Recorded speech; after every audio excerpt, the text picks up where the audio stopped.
Kim Chiu at Paolo Avellino nagharutan habang nasa stage sa kanilang performance. Wala ka, baby. Sanay nandito kita.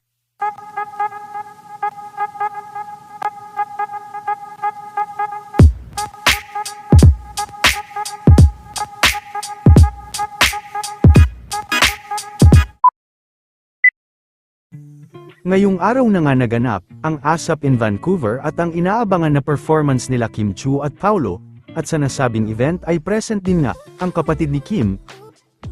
Marami naman ang kinilig sa mga harutan nila Kim Chiu at Paolo Avellino. O ikaw na makikitigan, ewan ko sa puso ko, ba't sa'yo umibigyan, bakit kong tingin sa'yo, parang ka...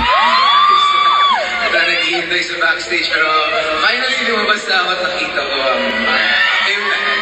Pero teka lang, bago kong simulan lahat, gusto ko lang sana tanungin si Kim. Ano yun? Alam, nakakagawa naman ako. Kiss ka ba? Kanina pa kasi. Kim, teka lang, ano na nga yung title ng kanta? Title, bakit di tutuhan? Ano yung title? Bakit di tutuhanin? Bakit nga ba? Wala! Gusto mo ba?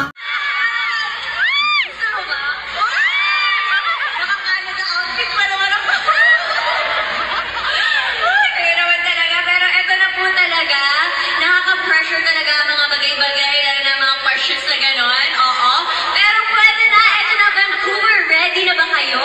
Dahil ang totoo po talaga, ang tototohanin namin ay ang inihahandog ng ABS-CBN Studios at Dreamscape Entertainment. Ang teleseryeng susukat sa katotohanan, sa kasinungalingan at sa lahat ng mga alibi. The Alibi, starring Paolo Avellino and yours truly po yan. Yes, at makakasama rin po namin syempre si Ms. Jaja Padilla, John Arcilla, Sam Melby, Rafael Rosel, Sofia Andres, Robbie Jaworski, Angelina Cruz, at marami pang iba. Ito po ay directed by F.M. Reyes, Juana Diaz, Jojo Sagin, and Dolly Dudu. Yes, congratulations ha! It's another one for us. Sana po mag-download po kayo ng Prime Video! Tanungin mo natin, nagustuhan niyo ba yung trailer namin? Sana mapanood niyo. Yes, The Alibi po ngayong November 7 na po yan. Oh,